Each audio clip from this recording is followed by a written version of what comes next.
అందరికీ నమస్తే. Welcome to my channel V for vocabulary in Telugu. మనం ప్రీవియస్ వీడియోలో నేను 2 ఛాలెంజెస్ ఇచ్చాను. ఒకళ్ళు ఆన్సర్ చేశారు కరెక్ట్గానే, మిగతా వాళ్ళందరూ కూడా ఆన్సర్ చేస్తారని ఎక్స్పెక్ట్ చేస్తున్నాను. తప్పైనా పర్వాలేదు, ఖచ్చితంగా మీ కామెంట్ తెలియజేయండి. ఒకటి మీకు ఇచ్చిన ఛాలెంజ్లో ఒకటేమో ఆన్ ది హ్యాండ్, నెక్స్ట్ వచ్చేసరికి ఇట్ ఈజ్ ట్రూ దట్ అనేది. వీటి గురించి మనం ఇప్పుడు క్లియర్గా డిస్కస్ చేసుకుందాం. ఫస్ట్ వచ్చేసరికి it is true that. It is true that అంటే అది నిజమే, అది నిజం అని అర్థం అనమాట. ఒకళ్ళు కామెంట్ చేశారు, కరెక్ట్గానే చెప్పారు. మిగతా వాళ్ళు కూడా కామెంట్ చేయండి, తప్పైనా పర్వాలేదు, మనం అందరం కలిసి నేర్చుకుందాం. ఇట్ ఈజ్ ట్రూ దట్ అంటే ఇది నిజమే అని అర్థం అనమాట.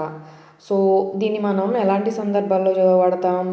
It is a fact that, especially of fact గురించి చెప్పాల్సిన, 2 కాన్వర్జేషన్స్ గురించి చెప్పాల్సినప్పుడు, లేదంటే ఏదైనా నిజం గురించి చెప్పాల్సినప్పుడు మనం దీన్ని లింకింగ్ వర్డ్గా యూజ్ చేసి మనం సెంటెన్స్ని ఫ్రేమ్ చేస్తాం అనమాట. సో ఎగ్జాంపుల్ ద్వారా it is true that dogs BARC. It is true that dogs BARC. కుక్కలు మొరుగుతాయి అనేది నిజమే. ఇది సామెత కూడా ఉంది కదా, సో అదనమాట. నేను మీకు ఇంకో ఛాలెంజ్ కూడా ఇచ్చాను. ఏంటంటే on the hand. On the other hand అంటే మరొక వైపు, ఆన్ ద హ్యాండ్ అంటే ఒకవైపు అని అర్థం, గుర్తుపెట్టుకోండి.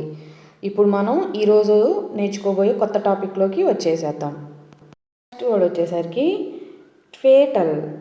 ఎలా పలుకుతాం? ఫేటల్. ఫేటల్ అంటే ప్రాణాంతకం, మరణం కలిగించేది, మనల్ని ఆపదలో పడవేసేది అని అర్థం అన్నమాట. దీన్ని ఫ్యాటల్ అని పలకద్దు, ఫేటల్. మనం ఇక్కడ ఎల్లో కలర్ బాక్స్లో ఇచ్చాను కదా, ఫేటల్. ఫేటల్ అని ఎలా పలకాలి? చంకు మెదడులో ఫేటల్. చంకు మెదడు అంటే ఏంటి? సిలబల్స్గా విడదీయడాన్ని చంకు మెదడు అంటాడు. అంటే ఎలాంటి కష్టమైన పదాన్నైనా ముక్కలు ముక్కలుగా విడదీయడాన్ని చంకు మెదడు అంటారు. ఆ చంక్స్ అంటే ముక్కలుగా విడదీసిన వాటిని సిలబల్స్ అంటారు, గుర్తుపెట్టుకోండి.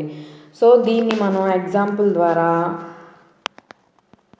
The disease can be fatal if not treated. The disease can be fatal if not treated అంటే చికిత్స చేయకపోతే ఆ వ్యాధి అనేది ప్రాణాంతకం అవ్వచ్చు, అంటే ఆ మనిషికి ప్రాణానికి ముప్పు అని అర్థం అన్నమాట. దీన్ని మనం deadly, lethal, mortal, killing, disastrous, evil అని చెప్పాల్సిన సందర్భంలో అడ్వాన్స్డ్ లెవెల్లో ఫేటల్ అని వాడి సెంటెన్స్ని ఫ్రేమ్ చేయొచ్చు అనమాట. సో దీన్ని ఎలా పలకాలి? ఫేటల్. గుర్తుపెట్టుకోండి, మర్చిపోవద్దు. వచ్చేసరికి బ్రూ. బ్రూ అంటే కాచు, కాయడం అని అర్థం అన్నమాట. అదే బ్రూడ్ అంటే మీకు పాత వీడియోస్ చూసిన వాళ్ళకైతే తెలుసు. ఈడీ వస్తే ఏమని ఎక్స్ప్లెయిన్ చేశాను? జరిగిపోయిన కాలం అంటే పాస్ట్ టెన్స్ అన్నమాట. ఓకేనా, గుర్తుపెట్టుకోండి. సో ఇక్కడ బ్రూ అంటే కాచు అని అర్థం. దీన్ని మనం make by soaking, boiling, fermentation అని చెప్పాల్సిన సందర్భంలో అడ్వాన్స్డ్ లెవెల్లో బ్రూ అని చెప్తామన్నమాట. దీనికి సిలబల్స్ ఏం లేవు. ఇది ఎందుకంటే మనం ప్రొనౌన్స్ చేసేటప్పుడే బ్రూ అని సింగిల్ సిలబల్ కాబట్టి బ్రూ అని పలకాలి. ఎల్లో బాక్స్లో ఇచ్చాను చూడండి. సో దీన్ని ఎగ్జాంపుల్ ద్వారా, she knows how to Bru coffee. She knows how to Bru coffee అంటే ఆమెకు కాఫీ ఎలా కాచాలో తెలుసు అని అర్థం అనమాట. లేకపోతే she knows how to ferment the like ఏ రాగి మాల్ట్ అని కూడా చెప్పచ్చు అనమాట. నాకు నిన్న ఒకళ్ళు కామెంట్ చేశారు, మోర్ ఎగ్జాంపుల్స్ చెప్పండి మేడం అని చెప్పి. నేను మీ అందరికీ రోజు రిక్వెస్ట్ చేస్తున్నా, కమెంట్ చేయండి మీకు ఇంకా ఎగ్జాంపుల్స్ కావాలా. వీడియో లెంతీ అయినా పర్వాలేదు, మేము చూస్తామంటే నేను తప్పకుండా ఎక్కువ ఎగ్జాంపుల్స్ చెప్తాను. సో ప్రతి ఒక్కళ్ళు కమెంట్ చేయండి ప్లీజ్. నెక్స్ట్ వర్డ్ వచ్చేసరికి ఓడర్. ఎలా పలకాలి? ఓడర్. ఓడర్ అంటే వాసన, గంధము అని అర్థం అన్నమాట.